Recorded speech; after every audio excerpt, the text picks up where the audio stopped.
The horror genre has drastically changed since its beginning in 1896. In the modern era of horror, reboots and franchises are well known, as 45 well-known horror franchises originate from the classics. The epigraph refers to the overuse of reboots, defining it as self-cannibalization, implying the companies creating them are causing their decline due to the reboots and franchises comprising low-quality writing and a lack of passion compared to the originals made in the late 70s. Franchises and reboots are often misused. A reboot refers to restarting or reconceptualizing a pre-existing establishment. It is commonly used to alter its narrative, characters, or setting to rectify previous renditions' flaws or attract a newer audience. Blum, CEO of Blumhouse Productions, described the genre as timeless, and the purpose of reboots is about reaching new generations who need to feel that same chill.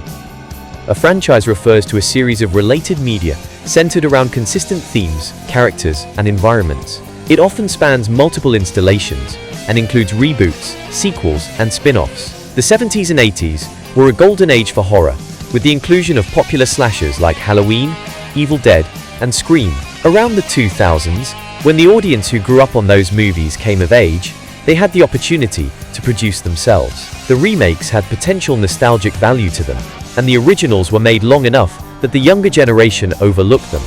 At the same time, it seemed far less of a financial risk for larger studios to simply echo their previous work and then construct a new concept. Reboots, however, provide the opportunity for filmmakers to reimagine and experiment with older stories, adding new themes and narratives and modernizing the originals. For instance, the use of societal and psychological issues that were not present at the time.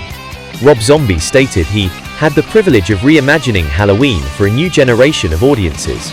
This allows the younger audience to watch the franchise without needing to watch the originals, as they tend to be harder to find and result in the advancement in technology. The quality of the film decreases the audience's chance of watching it.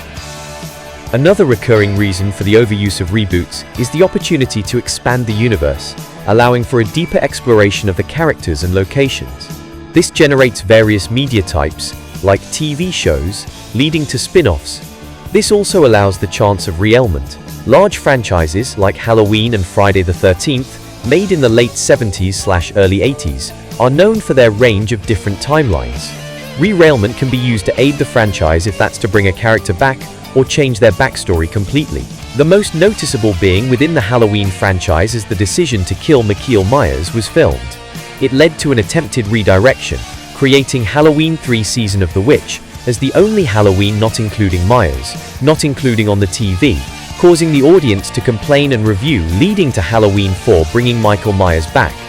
Companies rapidly grasped the benefits of franchising their films, but this led to an overall decline in respect to the genre. This self-cannibalization is killing the genre, as larger companies like New Line Cinema tend to focus commercially on artistic integrity, resulting in a sense of oversaturation and repetitiveness. Film critic Hode additionally tags it as cannibalization by describing it as shoddy, aesthetically ugly reboot, horror cannibalism.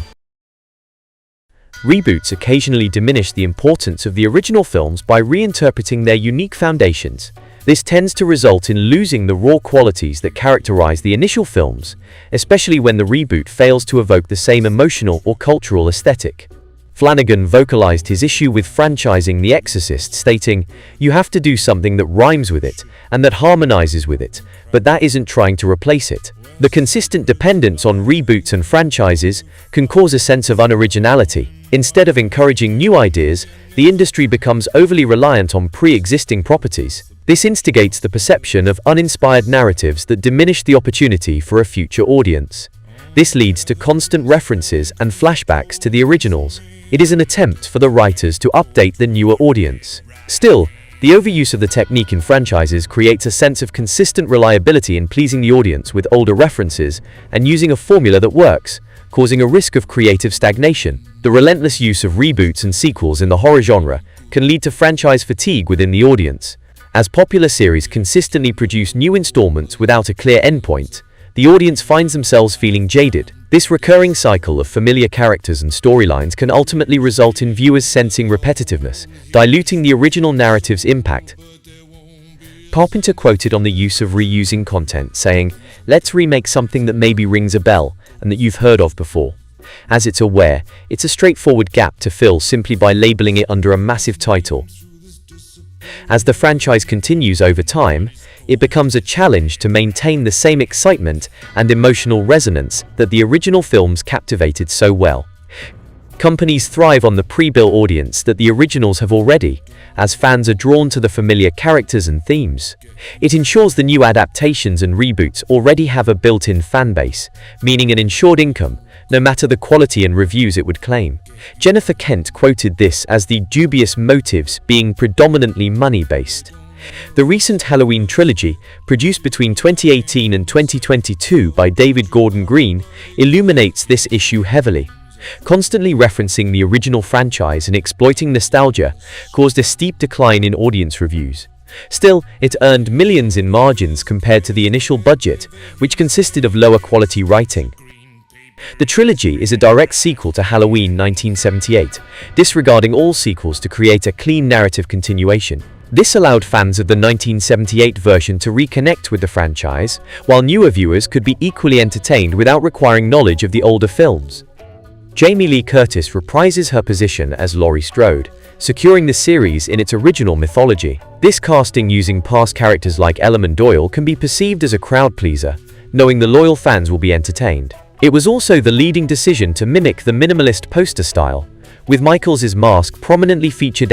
In 2018, the film thoughtfully weaves in numerous visual references to the original, creating a rich tapestry of nostalgia for fans. One notable moment features Michael Myers shadowing Laurie Strode's granddaughter, reminiscing the previous films. Additionally, the iconic closet scene from 1978 is cleverly reimagined.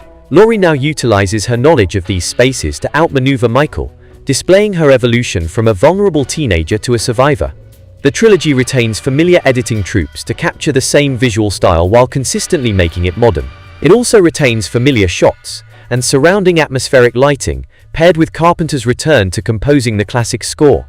Green also expands the lore, creating another timeline focusing on Laurie's family. In Halloween 2, Rosenthal's sibling connection is disregarded, and instead, two new characters are introduced to the family. Halloween Ends focuses more on Allison and Corey's relationship.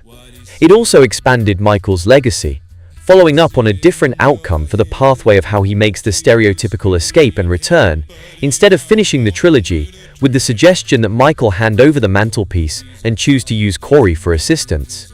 The overuse of reboots and franchises within the genre has caused a dip in viewer attention and respect. Companies like Blumhouse and A24 take advantage of the significant income from the pre-built fanbase. This dilutes the essential features of a horror with the demand for media, shortening the time span writers are allowed. The Halloween franchise is implied to be finished, but is theorized to include a spin-off.